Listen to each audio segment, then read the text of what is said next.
And it said that 40% of what you hear from me today, you'll forget by the end of the day. 40% you will forget by the end of my speech, 60% by the end of the day, and 90% by the end of the week. So I'm trying to figure out, well, how can I make sure you remember a little bit more than that? I've actually had a pretty good track record. I spoke at the International Space University 4 years ago and mentioned 2 words as a joke that ended up getting tweeted and almost ended my career. So we won't be doing that today. And then 3 years ago, I spoke at the International Symposium it's down in Las Cruces, for the International Symposium on Public and Commercial Space Activities. And I made a comment there that they actually mentioned at this year's conference. So I'm going to try to keep things a little more in line because I don't need any more career-limiting discussions. What I want to try to talk to you about this morning, and what we'll follow up in our panel in the next session, are a couple things. If you want to really piss me off this morning, tell me 2 different things. One, as my cab driver from the airport said, NASA's out of business. Or 2, NASA doesn't know how to communicate. And I will guarantee you we will get into a fight if you tell me any of those things. So I want to dissuade you, and I think you've heard over the last day or so that certainly NASA is not out of business. Next, I want to talk about some of the communication reforms we're trying to do to make sure that the public understands all the great things NASA's doing. And finally, I want to talk a little bit about what the opportunities are for you all. The opportunities abound. I'm so jealous of you all for what's about to happen over the next 5 to 10 years and the part you can be able to play. The average age of NASA is 47.5. So when I was a student and running a student organization, I'd be sitting out there thinking about, well, when is that asshole up on the stage going to quit so I can get that kind of a cool job? So now I'm up here, I can retire next month, so you don't have to worry about me. But there are a lot of opportunities, and in the next 5 years or so, there's going to be a tremendous turnover in the space program, both at NASA and in private industry. And I think there's going to be some great opportunities for you all to pursue for your careers. The other thing is, right now, the head of NASA's Human Resources told me that we are seeking over 100 jobs right now for NASA. So go to usa.jobs if you want to come on board right now. So from a communications point of view, our challenge is that we're at the end of an era. The space program was so identified with the shuttle. And now that shuttles aren't flying anymore, I think that's why the cab driver said to me, well, NASA must be out of business. And you've seen over the past month or so where we moved the final 2 shuttles to their next mission, which is an education mission at museums. The latest one was down at the Kennedy Space Center with Atlantis, going to the Kennedy Visitor Center, and the Endeavor, which just went out to California. They did this 12-mile parade from the airport to the California Science Center, where they had millions of people on the street watching that come down. But because of that visibility of the shuttle and not flying anymore, people seem to think we're out of business. And nothing can be farther from the truth, because again, as you've seen over the last day or so from the other speakers, there's a lot of things going on as we continue to explore space. And the quote that got me in trouble at International Space University was that there were so many people saying that under the Obama administration, and I'm a political appointee, so I'll make that clear, was that the Obama administration was putting NASA out of human spaceflight. And I think it's like 48% of NASA's budget is dedicated to human spaceflight. So we're hardly out of business. And as we talked here this morning, the International Space Station is orbiting the Earth with 6 people on board. It has been habited for 12 years. So we're clearly not out of the human spaceflight business. From the communications point of view, we also have to help promote the NASA vision, which is, and you've heard that several times from other speakers, especially from NASA, and we hope you hear that all the time from speakers from NASA, to reach for new heights, reveal the unknown, so that what we do and learn will benefit all of humanity. That's what we're in business to do. That's what we try to communicate. But we do all that with 0.5% of the federal budget. Most people, when you do surveys, think that NASA's budget is right up there next to the Department of Defense. The Department of Defense has a, I forget what the latest numbers are, but it's something like a $600 billion budget. NASA is $17 billion. So we are 0.5% of the federal budget, and because of our visibility, I think people think we spend a lot more, but on the other hand, the public thinks we spend more on most programs than we actually do. But that's the fact of the matter, 0.5%. At the height of the Apollo program, we were at 4.5%. So the decimal point was considerably moved over. So for what we do with that small amount of money, I think the public is getting a great return on investment, but what we need to do as communicators is make sure the public understands that. Our priorities right now, as the administrator has laid out constantly, and the president has directed us, are three things.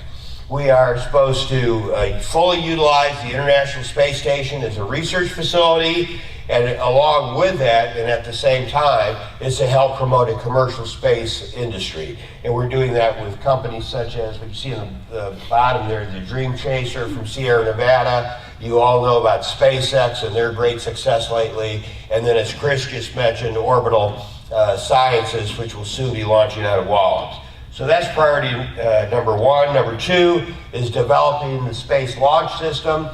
Some people call it the Senate Launch System, along with the Orion vehicle. Those are two things that kind of survived from the cancellation of the Constellation program. The SLS will take us beyond Earth orbit for missions back to the moon, Mars, or asteroids, and the Orion will be the human spacecraft that does that. And then finally, as Chris also mentioned this morning, is the third priority is getting the James Webb Telescope launched in a timely fashion. Now, that doesn't mean we don't do a whole lot of other things, but these are the three top priorities. So let's talk a little bit about this notion that NASA doesn't know how to communicate. And if you want to come up and say that to me later, I'm going to bop you in the nose. We do extraordinary amount of communication venues. And what I hope we'll talk during the panel is, what are we doing wrong then when people still think we're out of business? In the social media venue, NASA is considered a leader of government agencies for social media. On our website, we got a rating of 82 out of a recent survey of customer satisfaction, and that ranked right up there next to Google and Netflix. We were far ahead of any other government agency in terms of customer satisfaction. We've had 150 million visitors to our website in 2011. 2012 has already surpassed that. Time Magazine rated our website as one of the top 50 sites in 2012. The Curiosity landing garnered 14.7 million visits, 36 million web streams. That's the biggest online event we've ever had. We've gotten 5 Webby Awards for our NASA website, including the Judges Award and the People's Choice Award. For Twitter, we are, again, one of the leaders in government agencies for Twitter. We have over 400 accounts for Twitter, which may be part of the problem. There may be too many of those, and we're too dispersed. And the NASA account alone has over 3 million visitors. The next government agency, or actually the government agency that has more than that, is the White House, with slightly more than what we have at 3 million, but that doesn't include all of our combined accounts. We got a Shorty Award, which is the kind of the Emmys for social media this year, and we've had 45 NASA, what we call NASA socials, used to be called NASA tweet ups, and those average about 75 people per time, per event. If you've never done that, if you'd like to get in and see kind of an inside look at NASA, I highly recommend that when we put out the call for registration for a NASA social that you sign up. You get to hear from NASA officials, you get kind of a behind-the-scenes view of wherever the site is that we're doing it, and you get some intimate connection with the speakers at those events. And that's what we're having is in December with Joe Acaba, who just came back from the space station, and he's a former educator, so we're going to do that at headquarters. We've had over 200 people who signed up for that. So I highly recommend that you try to participate in one of our NASA social events. And also, we are the first government agency to participate in a Google Plus activity. And I must admit, I have no idea what that means because I've not participated in myself, but I'm told it's really cool. We're on YouTube heavily. YouTube for both NASA activities, but also it's great to go to YouTube to see what people outside the agency are doing. Like up here in the left-hand corner, Hank Green. If you've not seen his site, it is called Increase the Awesome. And this guy is like highly caffeinated and has done a series of presentations about NASA where he talks about increasing the awesome, reducing the suck of what we do. And he's had over 65,000 visitors to that site. He started off on his own. I think somehow we now have a relationship with him, but highly entertaining and seems to be great for your demographic. Secondly, in the upper right corner there, you see this was a take from NASA, and we're NASA and you know it. I wish I could say this was a NASA-produced activity. This was a bunch of, again, highly caffeinated California kids that went out and did their own YouTube video, and it's kind of a takeoff to, I'm sorry, forget what the song is that it's a takeoff of. Yeah, I'm sexy and you know it. Which I'd never seen, but these guys are out there, and I put out a weekly update to stakeholders. And I got some, when I put this out there to have people take a look at it, from the Apollo era people, I got highly negative returns that said, oh, this thing is disgusting. This makes NASA look horrible. How dare you spend money on this? Well, the fact of the matter is we didn't spend any money on it. It was done by these group of students on their own. There's actually a scene in it that looks like they're in the Jet Propulsion Lab's mission control, which was not the Jet Propulsion mission control. They simulated that. And this video has had over 2 million visits on YouTube. So you can say you don't like it. You can say from the Apollo era people that it's demeaning to NASA. But somehow the people in your demographic seem to really get off on it. And I think it's fantastic. We should do more of that kind of thing. And then the other one, the 7 Minutes of Terror, which I hope you've all seen, was the video that was produced by NASA, by Jet Propulsion Lab, that showed what it was like for the Mars Curiosity to come into land. And that also has had over 2 million hits. Now, the other thing we've been doing is the orbiter transfers. And you've heard about that a little bit from the other speakers. I'm thankful that these orbiters are finally transferred. We don't have to deal with them anymore because I'm so tired of dealing in the past. This was a great activity for NASA for 30 years. The shuttle was a supreme vehicle, did wonderful things, helped us assemble the space station, but it's done. It is over, and get over it. And we knew it was going to be done for the past 6 years, 7 years, or even longer when George Bush, the previous administration, decided to cancel further shuttle flights. But now we've done these great things. We've had programs in New York City with the Enterprise. And by the way, here's a hint to the people in New York City at the Intrepid. When a hurricane is coming, you probably need to do more to protect the vehicle than throw a tarp over it, because we had some damage on the tail. We've had the Atlantis just this past weekend out at Kennedy, the Endeavor out in California, and Discovery is now at home at Udvar Hazy Center at the Air and Space Museum in Washington.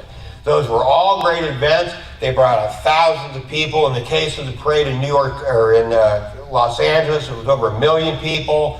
But what we really wanted to focus on, which was hard to do from a communications point of view, because the shuttle is kind of the 800-pound gorilla in the room in the big photo op, was to focus on the present and future. So we had a lot of exhibits there. You see in the bottom left-hand corner, we had Orion at the Udvar Hazy event in Washington, D.C. It was also down at Kennedy.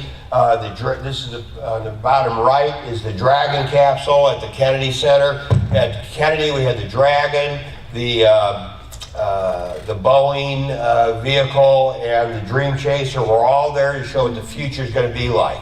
We had hundreds of NASA employees there that were manning exhibits.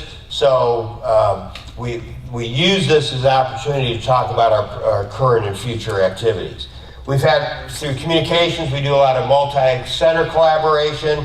We do that through launches. How many people here have seen a launch? Oh, great. Well, you can continue to do that. Even though we're not launching shuttles, the ELV launches are still just as exciting and thrilling. So our office handles guest operations. We bring people down to the Kennedy Space Center, or we're going to start bringing them to Wallops when orbital launches and the Vandenberg Air Force Base. We give them briefings, and then we take them out to the launch. Also, we do exhibits. What happens at a lot of conferences is every NASA center shows up with their own exhibit. We wanted to try to bring that as kind of a one NASA exhibit so it didn't confuse people and they see all the great things the agency does. So we've made a real attempt at these conferences to have a kind of a one NASA presence, and we've had a lot of luck over that last year. We collaborate with over 400 museums through the Museum Alliance, and this is an example of what we did with the Mars Curiosity landing, and a lot of these museums had sleepovers. Now, I got to tell you, I've been to a lot of NASA activities, and as Bob Cabana said yesterday morning, how exciting can a landing on Mars be when you aren't actually going to be able to see it?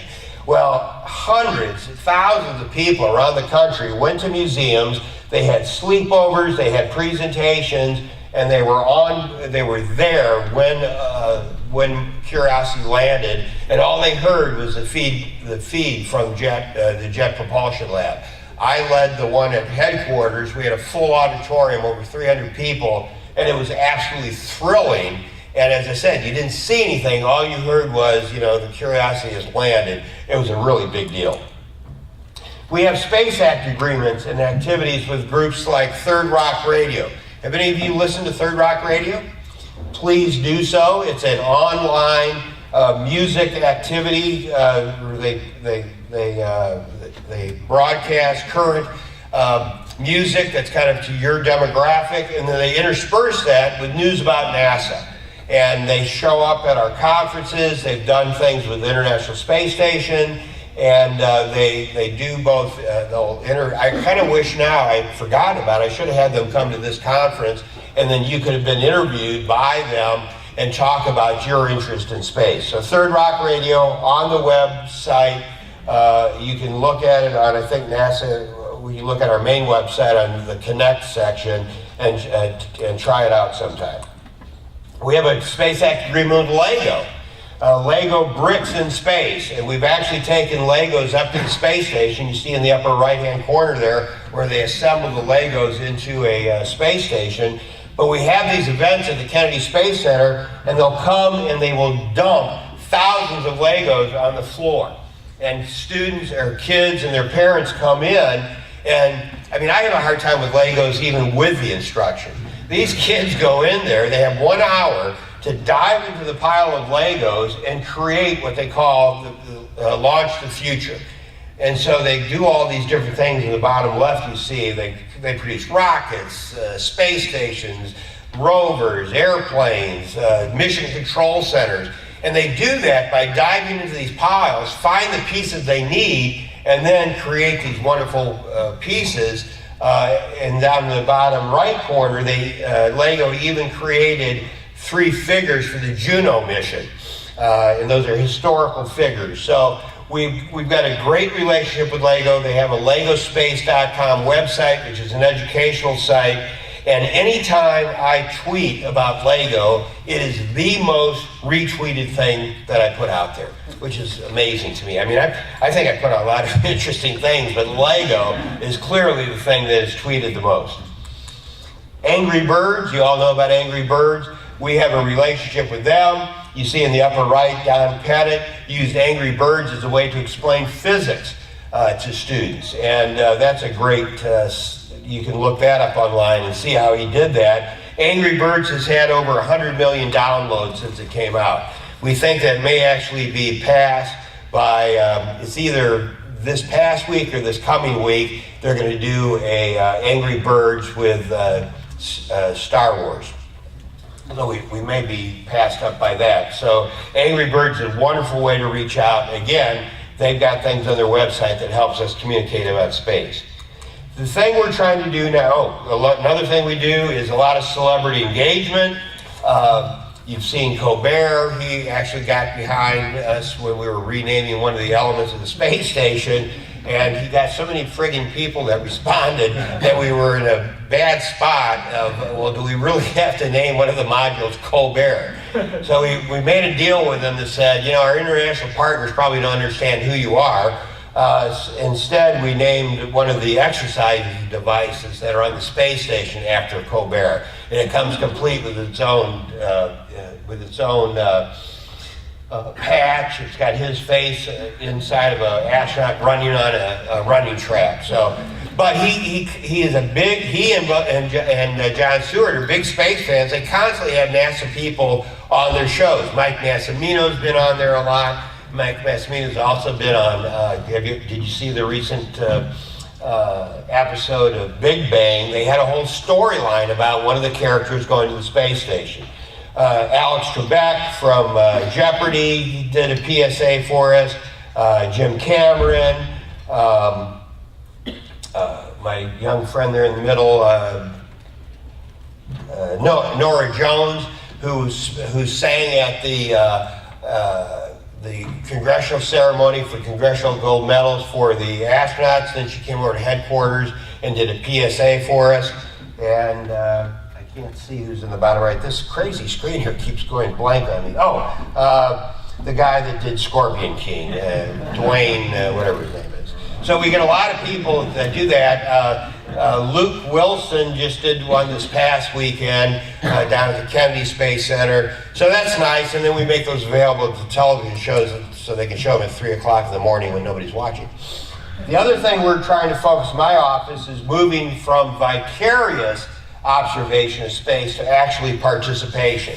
And this is a big goal of both the Office Management Budget and the Congress. Congress actually directed NASA to do more to develop participatory engagement activities for the public. So we got last year we had $1 million. We used most of that to help support and supplement a program for the Sally Ride Science Organization for EarthCam on the space station, a wonderful program where students can actually decide what pictures to take on the space station. They did the same thing on MoonCam on the Grail mission. And so we gave money to that. And then we gave money to MIT to help expand a program, the spheres. Have you seen these small, almost basketball-sized spheres that are in the space station that operate robotically? And there's a competition that students can participate in. So I hope you will check that out, because we've given them money now to expand that from MIT to other universities and high schools. So we're looking for new ways of how do we get people to be engaged. You heard from Jeff Manberry yesterday with his wonderful NanoRacks program that puts students on board. We have other student programs for the space station. The Google Lunar X Prize activities that are coming up, a lot of those entries are going to do things to engage the public. So that's what we really want to do. We will soon have a new website that you'll see on the Connect tab on nasa.gov. And it will show you the hundreds of activities we have that you can get involved in as a citizen, but you can directly participate in space missions. We also do an awful lot to support STEM education, science, technology, engineering, and math education. We have everything that we do for teachers at the grade school level on up to college and high school programs. We just announced this past week, that the moon buggy, which you see in the bottom right there, our annual Great Moon Buggy competition. And that's for high school and college students to participate, where you have to build a buggy, then you go on this obstacle course. And first of all, you have to start by folding it up and putting it inside a 4x4 cube. Then you got to pull it out, crank it open, and then start on the competition.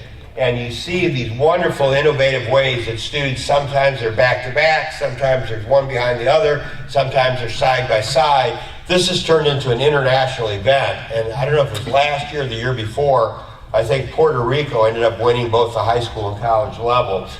The urban legend on that is when the Puerto Ricans first came, probably 15 years ago, they actually brought all the pieces on their carry-on luggage because they couldn't afford to ship it. So a lot of innovation going on there. The big thing I'm excited about is that communications is now a level 1 requirement. And this is the cover of our new program and project communications plan, that all of NASA's programs and projects are going to have to complete a communications plan to show us at headquarters how are they going to talk about their activity with the public. I actually had an instance where with an Ares 1X launch, the idiots that were the manager that's told me that, well, we don't have a communications requirement. Now this was going to be one of the first launch of a new rocket after the shuttle program. You don't think there's a communications requirement for that? But to hear them say that just drove me to distraction. So we now have any program or project, before they will be approved, has to have a communication plan. And I think that's going to be great for the public, so that we will now know why do we do all these things. The future, the president said we're going to go back to an asteroid, we're going to an asteroid with humans by 2025. There's been a lot of discussion lately about, well, are we going to do that? Are we going to go back to the moon? Are we going to go to an L2 space station? I don't know what's going to happen. We've got the election's over now. We're hoping that as we figure out what to do with this horrible federal deficit, where does NASA fit into all that, and what can we afford to do? So stay tuned, but there's going to be some wonderful opportunities for all of you no matter what. The other cool thing that's happening with communications for the space program is all the things happening outside of NASA. And we'll hear more about this during the panel discussion with the Google Lunar X Prize, giving $30 million to the first company that can land a rover on the moon. Extraterrestrial mining, you heard a presentation on that yesterday. What if these guys actually pull this off? I think it's going to be tremendous focus for the public to be interested in what's going on in space. The B62 Foundation is building a privately funded spacecraft to go out and catalog near-Earth asteroids. They're developing now a spacecraft called Sentinel. I think that as a private company start doing those types of things, I think the public is going to be very interested. And there's fabulous opportunities for commercial sponsorship, as you saw with the guy that jumped out of the hot air balloon here last month. Red Bull sponsored that. They got tremendous publicity. You're going to be seeing a lot more of that. The SEDS Institute, Search for Extraterrestrial Intelligence. That was actually something started in NASA, and then an idiot senator kept giving it the Golden Fleece Award back in the 80s, thinking it was a waste of taxpayers' money. So they went and took that, and by the way, it was only $10 million at the time. They now are a private organization funded by private funding, and they are doing some great things, and they have tremendous interest. They have a huge website, web and Twitter following, but it's got nothing to do with NASA anymore. Then the other thing that I think will help communications is what is the impact, and you heard about this yesterday from Will and Jeff Manber a little bit about what is, and Carissa Christensen, what's the future of suborbital flight? How is that going to impact what the public feels about space? And I think it's going to be, as all these very wealthy people start flying, it's going to bring tremendous interest in what's going on there. It's only suborbital. It's something that NASA did back in the 60s, but I think it's highly exciting for the public. And then when somebody like Bob Bigelow down in the bottom right corner starts having his space hotel, and the first couple that goes there for their honeymoon in space, I think it's going to be very interesting to watch. Well, how does that impact what the public feels about space, and will that in fact be a benefit to NASA. So why do we do all this? What are we trying to communicate? We want to open Earth and space system for the benefit of all humanity. That's what the Augustine Commission said this was all about, and that if we can get people to glom on to that and get behind it, I think we'll do really great things with the space program. The challenge is, how do we get broad-based appeal so that we can actually take humanity up to the next loop of the evolutionary spiral? The questions we're going to address in the next panel are the following. How important is public support to space exploration? And that's what's on our mind every day in the Office of Communication. What is industry doing to gain support? Number 3, what is the role of media in raising spaceflight awareness? And number 4, how has social media affected the interaction between space industry and the public? So those are what we're going to do coming up here next. I would also say that we also want to talk to who is the audience we should be going after. We don't have enough money in communications to go after everybody. And we need to start getting a little more strategic in how we do that. Polling data tells us that students in your age demographic are not big supporters of space. Of course, I always see the exact opposite every time I come to a SpaceVision conference, although this morning with all the people with hangovers that didn't come to this presentation, I'm wondering. But should we be focusing on youth? Because you are the future. Should we be focusing on Congress? Because they're the ones that supply the funding. Should we be focusing on the space attendants, those people that have an appreciation for science and technology, already follow space? Should we be focusing on them? If they're already following space, is that money not well spent? So those are some things we'll get into during the next session or panel. So I hope I've tried to convince you over and with the other speakers that NASA in fact is still in business, that we do know how to communicate. We have a tremendous amount of venues, and if the public still, after all those things we do, if they still think we're out of business, then we are doing something radically wrong. And as young people interested in space, I would really appreciate hearing from you all, what is it we're doing wrong? And I'm starting to wonder if maybe they just don't care about the missions we're doing. So let's talk about that a little. We have all these communication venues. We've got these reforms we're going to implement. I think that'll help. But the opportunities abound, and the opportunities abound for you. So I hope you will come and participate with us in the future. My last comment will be 3 words of advice that I always like to pass on to students, which is get a mentor, be a mentor. Get somebody to care about your career and help guide you in what you do. Don't be afraid to change jobs. I have been in and out of NASA 3 different times as a civil servant, twice as a political appointee. I've been with private industry, with entrepreneurial groups, with media organizations.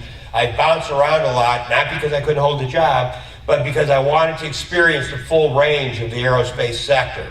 I'm a humanities major. I've had tremendous and very exciting jobs. And if I can do that, you all, who I suspect are probably more science and engineering majors, there's no limit to what you can do. I also want to mention you should do whatever you can to affiliate with space grant consortiums in your states.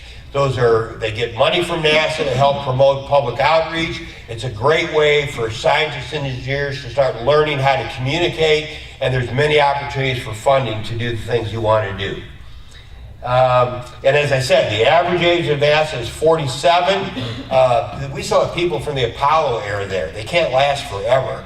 And you are going to have some wonderful opportunities, and I really I'm jealous of what can happen for you in the next 5 to 10 years.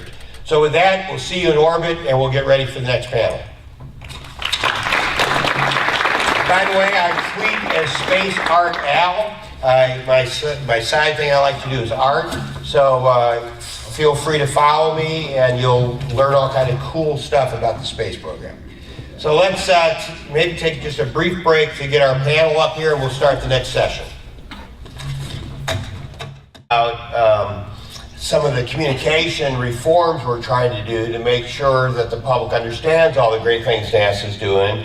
And finally, I want to talk a little bit about what the opportunities are for you all. The opportunities abound. I'm so jealous of you all for what's about to happen over the next 5 to 10 years and the part you can be able to play.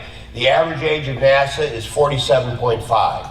So when I was a student and running a student organization, I'd be sitting out there thinking about, well, when is that asshole up on the stage going to quit so I can get that kind of a cool job? So now I'm up here, I can retire next month, so you don't have to worry about me.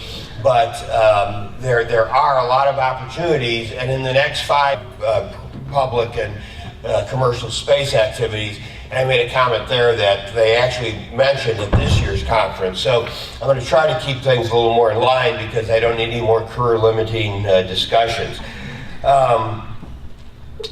What I want to try to talk to you about this morning, and what we'll follow up in our panel in the next session, are a couple things. If you want to really piss me off this morning, tell me 2 different things. One, as my cab driver from the airport said, NASA's out of business. Or 2, NASA doesn't know how to communicate. And I will guarantee you we will get into a fight if you tell me any of those things. So I want to dissuade you, and I think you've heard over the last day or so that certainly NASA is not out of business. Next, I want to talk about where we move the final 2 shuttles to their next mission, which is an education mission at museums. The latest one was down at the Kennedy Space Center with Atlantis, going to the Kennedy Visitor Center, and the Endeavor, which just went out to California. They did this 12-mile parade from the airport to the California Science Center, where they had millions of people on the street watching that come down. But because of that visibility of the shuttle and not flying anymore, people seem to think we're out of business. And nothing can be farther from the truth because, again, as you've seen over the last day or so from the other speakers, there's a lot of things going on as we continue to explore space. And the quote that got me in trouble, in years or so, there's going to be a tremendous turnover in the space program, both at NASA and in private industry. And I think there's going to be some great opportunities for you all to pursue for your careers. The other thing is, right now, the head of NASA's human resources told me that we are seeking over 100 jobs right now for NASA. So go to usa.jobs if you want to come on board right now. So from a communications point of view, our challenge is that we're at the end of an era.